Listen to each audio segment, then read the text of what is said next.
Hey everybody, welcome back to the farm. We spent a couple of days in Phoenix. Man, is it hot in Phoenix. 112 degrees in the shade. There is no relief from that. Even my truck didn't like it. But we are back home to our farm here. We had a little bit of rain while we were gone. So everything's nice and green, as you can tell. We're down at the shed. Mary's working on the light fixture that's going to go over the island. So let's go in and see what Mary's doing, and we'll try to give you some idea on how much it takes to build one of these light fixtures. I'm going to slide in here behind Mary so I can look over her shoulder. She hates that, but I do it anyway. So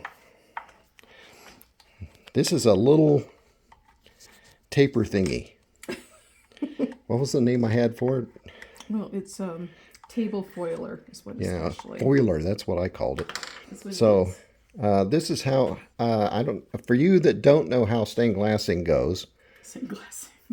Well, don't have to be technical. What you have to do is you get your pattern, then you find the glass sort to the color that you want it to go into the pattern with. This is the pattern that she came up with. Now this thing has 4 sides. This is only one. These are the other 3. Yes, that's a lot of pieces of glass. Did you ever count these? It's like 250 pieces maybe. 250 pieces. So once you get to this point here, then you have to lay it out the way you want it to go together. And then you take your pieces a couple at a time, put them in a cleaning solution, which is in that plastic bin. You have to grind them first. You have to grind them first, put them into a cleaning solution. These are the grinders. Well, one's a saw, one's a grinder. And then you come over here and you foil. So that's what Mary's in the process of doing now, is foiling this one piece. And it just wraps right around.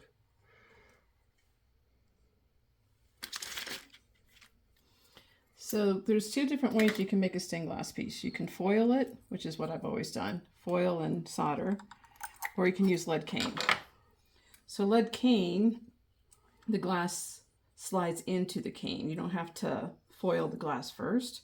You just have to cut the cane to the right size, and then you fit it around the pieces of glass. I've always just done copper foiling and solder. So once all the pieces are foiled, and you have to burnish it, which means you have to push this down because this has to be tight on the glass. And it's got an adhesive on it, so it's holding it to the glass. But solder won't stick to glass, it'll only stick to the foil. So once you get it all down, you get all your pieces set, you go through and put flux on every piece. So what I'll do is I'll take a liquid flux and put it, basically just do wherever the copper foil is, I'll put flux down. And then I'll take solder and a soldering iron and solder it all together. I usually tack solder corners to keep it where it needs to be. And then I go through and solder it. And you need to do that on both sides. And so you do it on the front side first because that'll end up being the nicer looking side of it. But then you flip it over and do the other side. You flip it back over and make sure that you didn't have any kind of bubbles come through with the solder. And you clean it up. And then once you're done soldering it, starts the cleaning process, and you clean and clean and clean and clean because it takes a little bit to get flux off of glass. But that'll be the process. So after I cut the glass, grind the glass, copper foil, solder, clean, then this panel is done. And then I'll go and do the next panels. And then once all 4 panels are done, with Mike's help, we'll stack them together and I'll solder the seams basically where the panels meet. And then I still need to do some kind of cap that'll sit on top.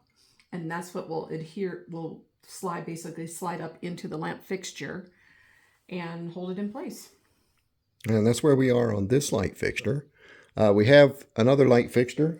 Let me see if I can find the pieces of that. And it's a different process. Thank you for that, Mary. You're welcome. It's a different process. we'll just wander in here. This is another light fixture that we're working on. And the other light fixture is over there. This is my side of the shop. As you can tell, it's a total disaster area. These are the other shades. Now these were done in the kiln. They were slumped to this shape. That's 2 pieces of glass. So what she does is there's a clear and there's a red.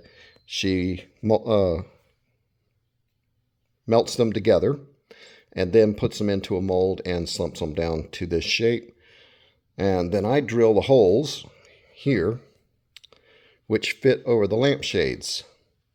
Now we had all of these, there's 6 of them, had all of them over on the other light fixture, and it turned out looking very gothic looking. So we may be doing a totally different idea.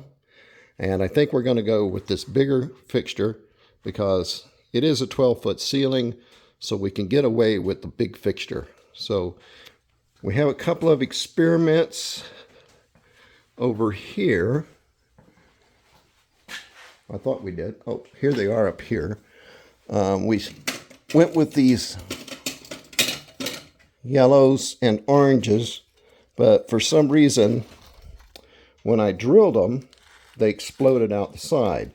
So that kind of ended what we were doing with those. Yeah, they were too thin. They're too thin, weren't working right. And this is a different pattern that we were looking at. So it drilled nicely. We may do this pattern. We're not sure right now to create the next light fixture. And then we had another one. These are all experiments.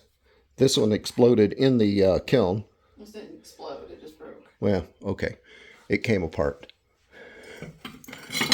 And then we have, where's that one wavy one? The green and orange one? It's over Oh, here. that's over here. Oh, this is another project that Mary's working on. Big giant stained glass piece. Put on hold to get our lamps in. Put on hold. This is another project here. Putting some stained glass in this light fixture. Don't know where that's going to end up at. This is another test. One. It was some glass she just had. We wanted to try to see what kind of shape we could come up with. Once again, it's 2 layers of glass molted together and then slumped to get this shape, and then the hole drilled in the middle here so that it would slide over the light fixture. So that might be ending up to be the shape of our light fixtures, or this shape here. Luckily, Mary has a lot of glass, several boxes full of glass. And if the several boxes full of glass over here isn't enough, we just made a trip to Phoenix and came back with a whole bunch more, which is wrapped up there in those pieces of paper. But that's going to be the light fixture that's going to go in the foyer. Is there anything else we're working on? I think that's plenty. That's plenty. Well, we're going to do, Mary's going to finish up this light fixture. We're going to do a video about where we are in the house. The flooring guy's been there for about 3 days. Dwayne and Dan have been working on putting baseboard on. We had Sean and Lisa come out and move a whole bunch of dirt for us to level out our driveway so it doesn't turn into a small river when it rains, which we have had that problem so far. And we're going to do a video and show you what all we've done up to this point. So we're going to leave it at that right now, with Mary doing her stained glass thing over here. And we'll talk to you later. Bye, everybody. Bye for now.